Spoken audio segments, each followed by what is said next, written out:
ಷಡ್ಯಂತ್ರ ಇದೆ ಅನ್ನೋದು ಮೊದಲು ಗೊತ್ತಿದೆ. ರಾಜಣ್ಣನ ಮೇಲೆ ಈಗ ಆಲ್ರೆಡಿ ರಾಜಣ್ಣವರೇ ಹೇಳಿದರು ವಿಧಾನ ಸಭೆಯಲ್ಲಿ, ನನ್ನ ಮೇಲೆ ಹನಿ ಟ್ರ್ಯಾಪ್ ಮಾಡೋಂಥ ಒಂದು ಕೆಲಸನೂ ಮಾಡಿದ್ದಾರೆ ಅಂತೇಳಿ ಓಪನ್ವಾಗಿ ಹೇಳಿದರು. ಅವಾಗೂ ಅವ್ರೇನು ನೇರವಾಗಿ ಹೇಳಕತ್ರ ಅದನ್ನು ಮುಚ್ಚಂಥ ಕೆಲಸ ಭಾಳಷ್ಟು ಜನ ಮಾಡಿದರು. ಅದಾದಮೇಲೆ ಅವ್ನ ಮಗನ ಮೇಲೆ ತಿರುಗಿಸಿದ್ರು. ಸುಪಾರಿ ಅಂತೇಳಿ ಬೇರೆ ಬೇರೆ ಅದನ್ನು ಮುಚ್ಚಕ್ಕೋಸ್ಕರ ಬೇರೆ ಬೇರೆ ಹೇಳಿದರು. ಇದರಿಂದ ಕಾಂಗ್ರೆಸ್ಸಿಯ ಪ್ರಭಾವಿ ನಾಯಕರ ಕೈವಾಡ ಇದೆ.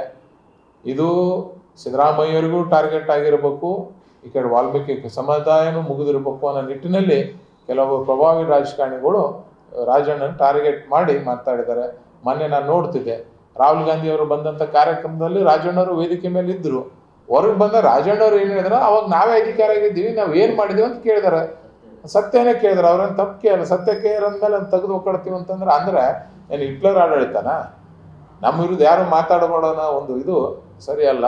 ಮತ್ತು ಹಂಗಿಂತ ರಾಹುಲ್ ಗಾಂಧಿ ಅವರು ಯಾಕೆ ಬಾಬಾ ಸಾಹೇಬ್ ಅಂಬೇಡ್ಕರ್ ಸಂವಿಧಾನ ಪುಸ್ತಕನ ಯಾಕೆ ಕೈಯಾಗಿ ಹಿಡ್ಕೊಂಡು ಓಡಾಡ್ತಾರೆ? ಓದ್ರಿ ಅದರಲ್ಲಿ ವಾಕ್ ಸ್ವಾತಂತ್ರ್ಯ ಐತೆ ಅನ್ನೋದನ್ನು ಸ್ವಲ್ಪ ತಿಳ್ಕೊಳ್ರಿ. ಅದು ಬಿಟ್ಟು ಏನಾಗಿದೆಯಪ್ಪ ಅಂದ್ರೆ ವಾಲ್ಮೀಕಿ ಸಮಾಜದವ್ರನ್ನ ನಾವು ಏನು ಮಾಡಿದ್ರು ನಡೀತಾನೋ ಒಂದು ಮನೋಭಾವನೆ ಕಾಂಗ್ರೆಸ್ ಅವ್ರಿಗೆ ಬಂದುಬಿಟ್ಟಿದೆ. ಯಾಕಂದರೆ ನಮ್ಮ ಹತ್ರ ಯೂನಿಟಿ ಇಲ್ಲ, ನಾನು ಅದನ್ನು ಒಪ್ಪಿಗೆಂತೇನೆ. ನಾವು ಬೇರೆ ಸಮಾಜದ ಥರ ಯೂನಿಟಿಯಾಗಿ ಒಂದಾಗಿ ಹೋದಾಗ ಮಾತ್ರ ಮುಂದೆ ಭವಿಷ್ಯ ಇದೆ. ಸುಮ್ಮನೆ ಇವತ್ತು ಒಂದು ಸಂದರ್ಭದಲ್ಲಿ ರಾಮಲಣ್ಣಗೂ ಆಗಿತ್ತು, ಅವಾಗೂ ನಾವು ಯಾರು ಅದ್ರ ಬಗ್ಗೆ ಚಕಾರ ಶಬ್ದ ಎತ್ತಲಿಲ್ಲ. ನಾಗೇಂದ್ರಿಗೆ ಬಲಿಕ ಬಕ್ರ ಮಾಡಿದ್ರು, ಅವಾಗೂ ನಾವು ಯಾರು ಚಕಾರ ಶಬ್ದ ಎತ್ತಲಿಲ್ಲ. ದಯಾನಂದನ್ ಒಬ್ಬ ಒಳ್ಳೆಯ ಅಧಿಕಾರಿಗಳನ್ನ ಅವ್ರು ತಪ್ಪಿರ್ಲಾರ್ದ ಯಾರ್ಯಾರೋ ವೇದಿಕೆ ಮೇಲೆ ತಮ್ಮ ಮಕ್ಕಳು ಮೊಮ್ಮಕ್ಕಳನ್ನ ಕರ್ಕೊಂಬಂದು ಫೋಟೋ ತೆಗೆಸೋಕ್ಕೋಸ್ಕರ RCBಯ ಅಲ್ಲಿ ಒಂದು ಫಂಕ್ಷನ್ ಮಾಡಿ ಕಾಲು ತುಳಿತಕ್ಕೆ ಹಲವಾರು ಯುವಕರು ಬಲಿಯಾದರು. ಅವ್ರನ್ನೂ ತಪ್ಪಿ ಮುಚ್ಚೋಕ್ಕೆ ಅಲ್ಲಿ ದಯಾನಂದನ ಒಬ್ಬ ವಾಲ್ಮೀಕಿ ಸಮಾಜದ ಅಧಿಕಾರಿನ ವಿನಾಕಾರಣ ಸಸ್ಪೆಂಡ್ ಮಾಡಿದ್ರು. ಅವ್ರದ್ದೇನು ಪಾತ್ರ ಅವರು ಪರ್ಮಿಷನ್ ಕೊಟ್ಟಿದ್ದಿಲ್ಲ ಅಂದರೂ ಸಸ್ಪೆಂಡ್ ಮಾಡಿದರು. ಹೀಗಾಗಿ ಟೋಟಲಿ ಈ ಕಾಂಗ್ರೆಸ್ ಸರ್ಕಾರ ವಾಲ್ಮೀಕಿ ಸಮಾಜವನ್ನು ಮುಗಿಸೋಂಥ ಕೆಲಸವನ್ನು ಮಾಡ್ತದೆ.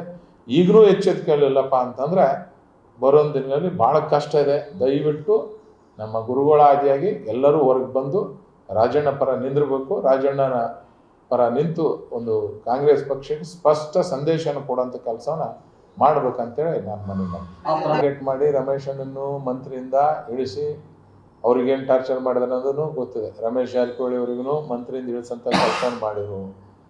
ಅದಾದಮೇಲೆ ರಾಜಣ್ಣಗೂ ಸೇಮ್ ಟೆಕ್ನಿಕ್ ಯೂಸ್ ಮಾಡಿ ಮಾಡೋಕ್ಕೆ ಪ್ಲ್ಯಾನ್ ಹಾಕಿ ಮಾಡಿದ್ರು. ಸ್ವಲ್ಪರಲ್ಲೇನೋ ರಾಜಣ್ಣವರು ಓಪನ್ ಆಗಿ ವಿಧಾನಸೌಧದಲ್ಲಿ ಸ್ಟೇಟ್ಮೆಂಟ್ ಕೊಟ್ಟಕ್ಕೆ ಒಂದು 3-4 ತಿಂಗಳ ಬಚಾವಾದರು.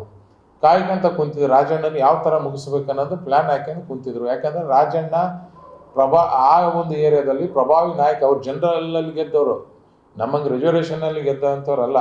ಜನರಲ್ ಕ್ಷೇತ್ರದಲ್ಲಿ ಒಬ್ಬ ವಾಲ್ಮೀಕಿ ಸಮಾಜ ನಾಯಕ ಗೆದ್ದಂಥ ಅವ್ನ ಮಗನು MLC ಆಗಿ ಗೆಲ್ಸಿದ್ರು. ಭಾಳ ಪ್ರಭಾವಿ ಕುಟುಂಬ ರಾಜಕೀಯ.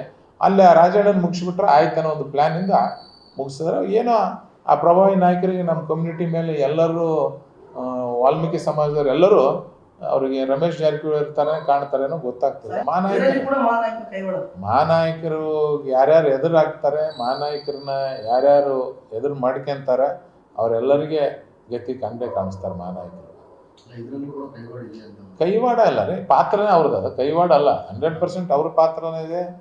ಒಂದು ಬೇಕಾಗಿತ್ತು, ಒಂದು ಯಾವುದರ ಒಂದು ನೆವ ಬೇಕಾಗಿತ್ತು. ಮೋಸ್ಟ್ಲಿ ರಾಹುಲ್ ಗಾಂಧಿ ಅವ್ರಿಗೆ ಕನ್ನಡ ಬರೋಂಗಿಲ್ಲ.